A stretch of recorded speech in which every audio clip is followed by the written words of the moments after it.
Nature and the scope of OB. Nature of OB. So first one is a field of study and it is not a discipline.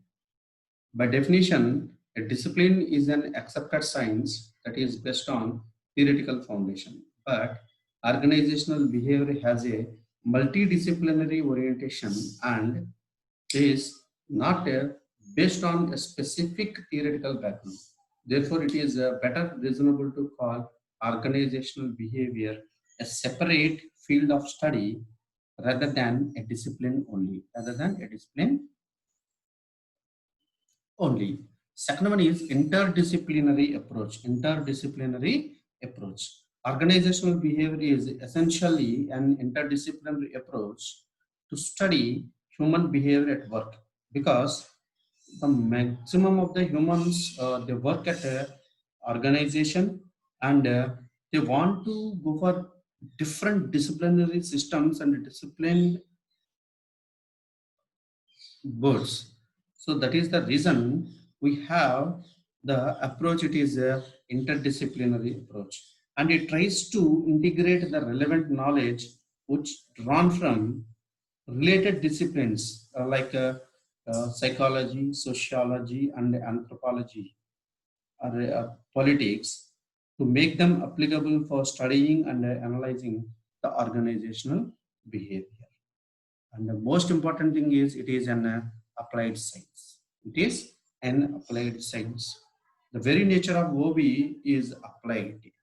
Because the humans are different, their personalities are different, their behavior towards the group and organizations are different, and we cannot tackle all the humans in same manner. So we have to apply differently with different people. That is the reason it is applied science. What OB basically does is the application of various researchers to solve the organizational problems related to the human behavior in an organization. The basic line of difference between pure science and OB is that while the former concentrate on fundamental researches, the latter concentrate on applied researches. OB involves both applied research and its application in an organizational analysis. Hence, OB can be called both science as well as art, because one is scientifically we have to do, and then another one is applied in a manner. It should be a productive manner. It's an art. That is the reason OB is both the science and art. Next one is normative science and value center. Normative science.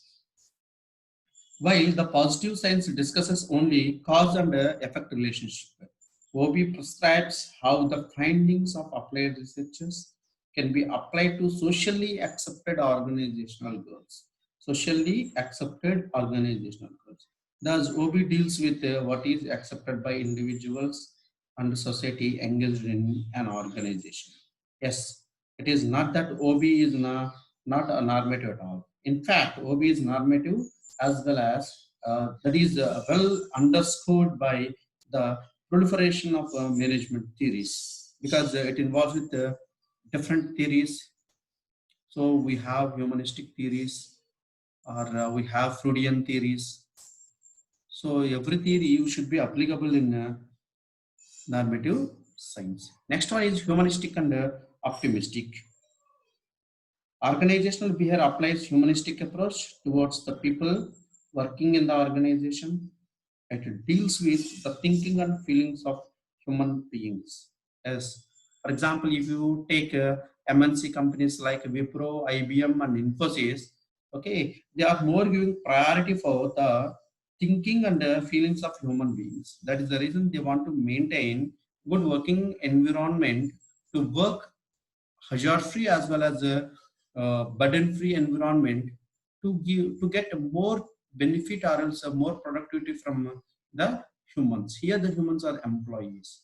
They want to provide the good canteen facility, gym, swimming pool, or else entertainment blocks, a cave. So why these people are moving towards these type of humanistic nature. That is, here if you have free, or if your brain is free and then it is tension free, you can give more productivity to your organization. Especially the MNC companies, they think that if the employee is good and if it is in good working conditions, they can achieve the more, or they can produce the more output rather than an ordinary working condition. That is the reason the people, especially the MNC people, they think and they think about the feelings and thinking of human beings. OB is based on belief that people have an innate desire to be independent, creative, and productive.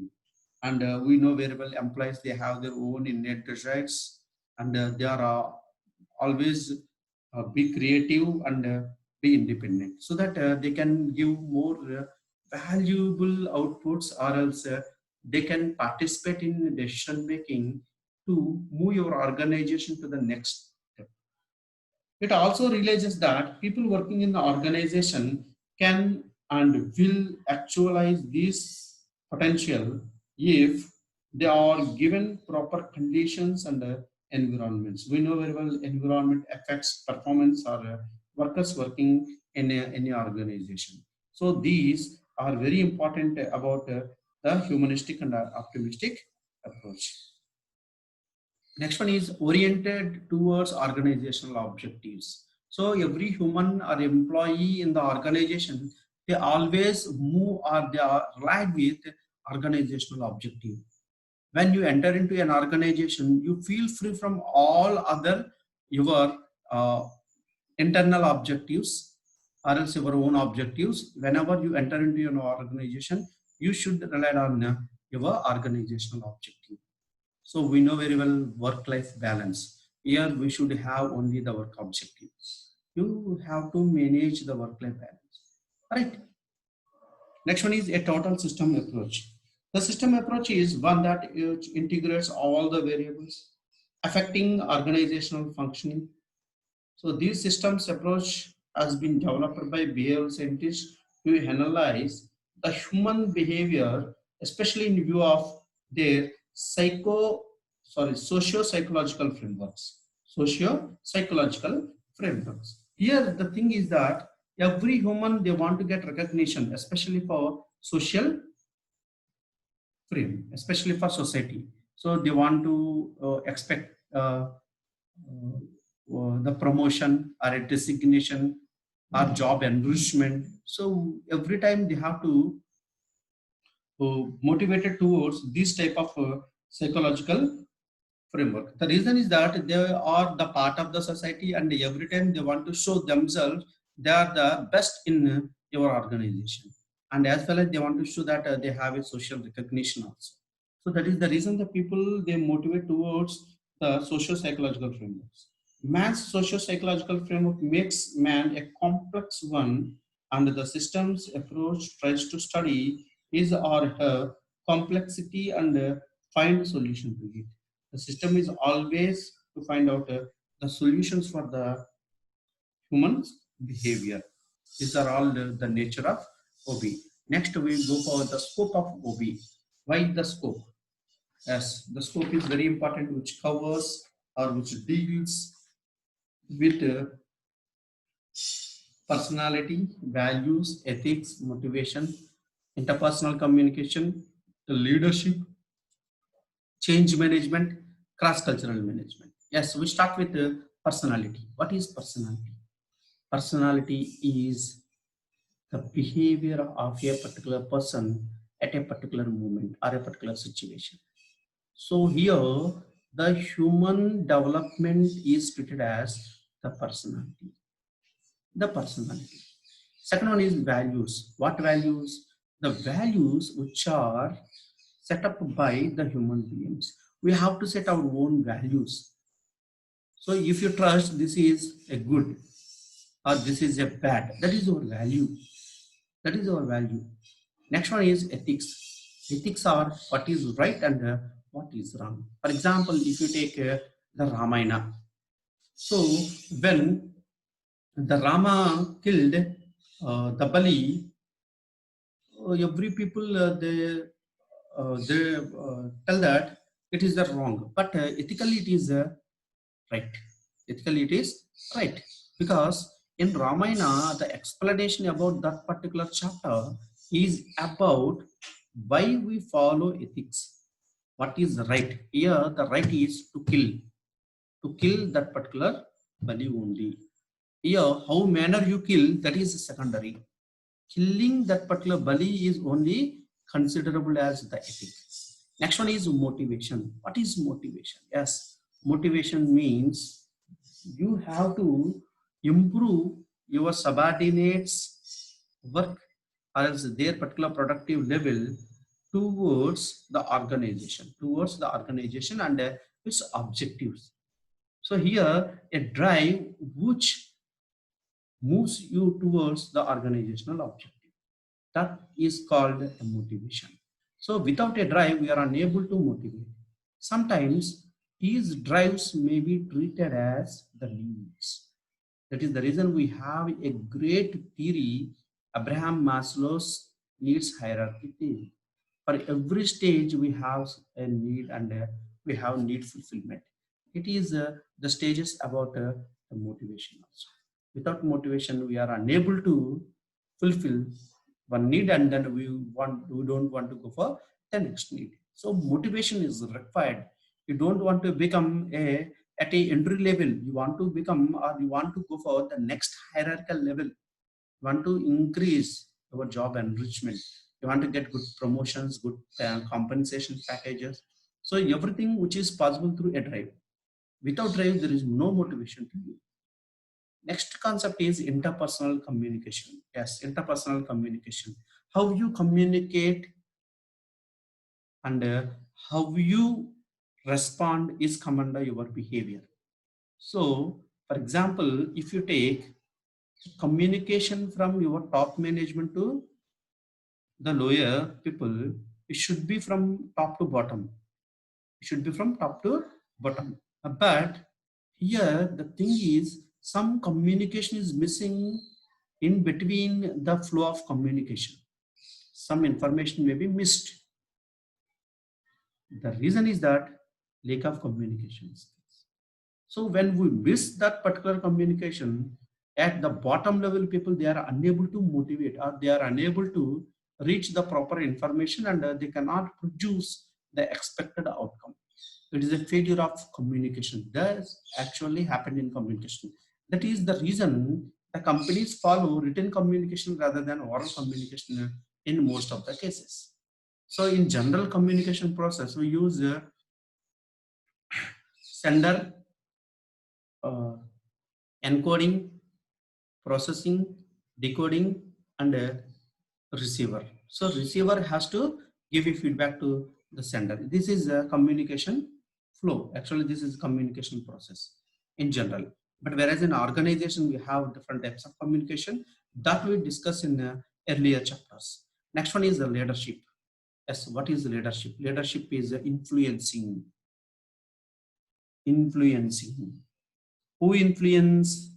Those who are having a leadership qualities and their methodology or else their objectivity is good, and then it should be appreciated by the organization as well as the society. Then they will become the leaders in the organization. And the leader has followers.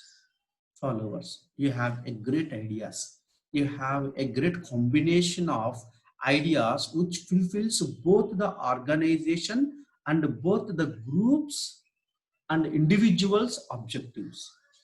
Then the people are influenced by your thoughts or your ideology or by your way of direction towards organizational objectives. Next one is change management. Change management, yes, it is a very big topic, but we can give in a small manner. Change is common in nature. So no organization be the same for the next year. So they want to change. It is a continuous process. For this change, generally they follow socialization process.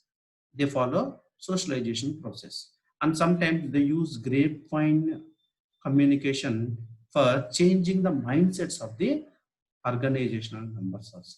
Here in simple words, organization may change technology or top management, they change new types of techniques, methods, they can change any of the following. So here the change is common in nature.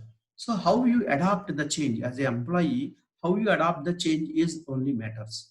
Sometimes we are unable to digest the change in the organization. But as an employee, you can't do anything because of the competition or government guidelines, due to the globalization, due to the tie-up with MNC companies, or want to go for a global scenario, you have to change. Or your company change, you should be changed. Right. Next one is cross-cultural management. What is cross-cultural management?